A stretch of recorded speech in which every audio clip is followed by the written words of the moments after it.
Existence odd की भगवान है या नहीं है। तो इसके लिए एक छोटी सी बात है, छोटा सा किस्सा है, और आप अध्ययन से जुड़ना इसको, आप लोग अपनी स्टडी से इसको जोड़ना। और प्यारे दोस्त, एक बात याद रख लेना, एक बात याद रख लेना, स्टडी से आप लोग क्यों कर रहे हैं? स्टडी आप इसलिए कर रहे हैं ताकि आप सक्सेस हो। इसीलिए कर रहे हो ना भाई? यस और नो? आप कहेंगे भैया बिल्कुल हम इसीलिए कर रहे हैं ताकि हम सक्सेस मिले। ये सक्सेस मिलती किसको है? सक्सेस किसको मिलती है? सक्सेस उसको मिलती है जो अपना क्या पूर्ण दे देता है। पूर्ण दे देता है। पूर्ण देने का क्या मतलब होता है? पूर्ण क्या? इंटेंशन, मेहनत, देखना, लगन। तो किस्सा है महाभारत का, बहुत ध्यान से सुनो। आप सब जानते होंगे कि पांडव और कौरवों के बीच में, तो जुए में पांडव किसको हार गए? द्रौपदी को हार गए। लेकिन द्रौपदी जिस कॉन्फिडेंस से उस सभा में पहुंची, इस कॉन्फिडेंस से उस सभा में द्रौपदी पहुंची कि भाई वहां पांडव बैठे हुए हैं, और वो पंचकन्या जिसको एक अपने ऊपर गर्व था कि मैं किसकी पत्नी हूं? भीम की पत्नी हूं, अर्जुन की पत्नी हूं। तो जब सभा में पहुंची, तो सभा में पहुंचने पर जब दुशासन ने कटाक्ष किया, तो उन्हें यह उम्मीद थी कि शायद अर्जुन गांडीवधारी मेरे लिए कुछ करेगा। लेकिन अर्जुन की गर्दन क्या है? ऐसी की ऐसी ही रह गई।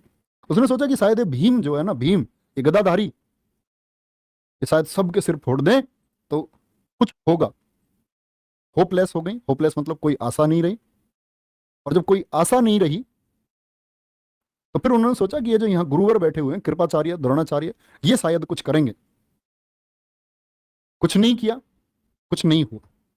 तब उन्होंने एक अंश मात्र, जब साड़ी के एक छोर को पकड़ा दुशासन ने, उन्होंने थोड़ा सा भगवान को याद किया। मेरी बात को फोकस करना, क्या बोल रहा हूं मैं? थोड़ा सा भगवान को याद किया, और वो भगवान श्री कृष्ण उस समय थे द्वारिका में, और द्वारिका में रुक्मिणी के साथ खाना खा रहे थे, और खाने का निवाला सिर्फ उनके गले में गया और अटका रह गया।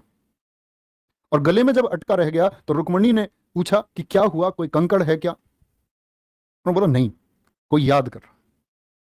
रुक्मिणी ने कहा गॉड प्लीज सेव हर। भगवान, अंग्रेजी में तो नहीं बोली होंगी, भगवान जाकर के उनकी रक्षा करो। उन्होंने बोला नहीं, अभी पूरी तरीके से याद ही नहीं किया है।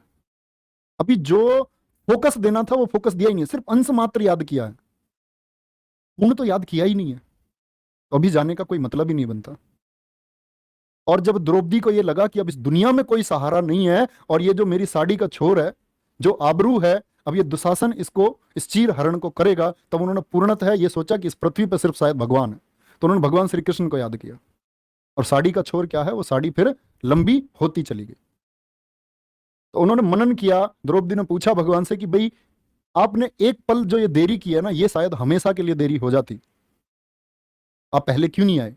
भगवान ने क्या कहा कि जो आपको मतलब पूर्ण भक्ति देनी थी, वो पूर्ण भक्ति नहीं थी। तो भगवान हो, और यही बच्चे स्टडी है, जब तक आप पूर्णतः अपना 100% नहीं दोगे ना, ये नहीं आएगी आपके पास। क्योंकि सरस्वती भी एक देवी है, उसी के पास जाएंगे जो अपना पूर्ण अध्ययन को देगा। ऐसा नहीं जो ये डिसबैलेंस बैलेंस बना रहे हैं, हाँ सब कुछ चल जाएगा, पढ़ाई भी हो जाएगी। नहीं, पढ़ाई हो सकती है, एक स्तर तक आप कामयाब हो सकते हो, group D level, group C level की नौकरी आप पा सकते हो, लेकिन बहुत ज्यादा कामयाब नहीं हो सकते जब तक आप अध्ययन को क्या नहीं मानोगे? सर्वोपरि नहीं मानोगे, अपना सब कुछ नहीं देते। तो थोड़ा सा ध्यान, थोड़ा ज्यादा ध्यान नहीं, पूर्ण ध्यान। सब चीजें इसी से प्राप्त होती है, ऊपर वाला भगवान, आपका ज्ञान, सब कुछ इसी से प्राप्त होगा जब आप अपना सर्वस्व दे दो।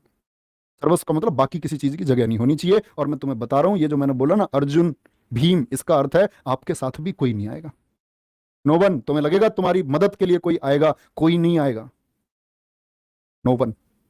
आप कामयाब हो गए, या आपने क्या बोलेंगे, उस भगवान को प्राप्त कर लिया। भगवान से मतलब उस ज्ञान को आपने प्राप्त कर लिया, तो आप ताकतवर हैं, आपके साथ ज्ञान है, भगवान है आपके साथ, देवी है। जब देवी आपके साथ है तो आप सबसे मजबूत हो। तो उसके लिए काम करते रहिए, अपना ध्यान रखते रहिए, और कमेंट सेक्शन में अपना स्कोर लिखना ना भूलें। मुस्कुराते रहिए, अच्छे से पढ़ते रहिए। बाय बाय, टेक केयर, जय हिंद।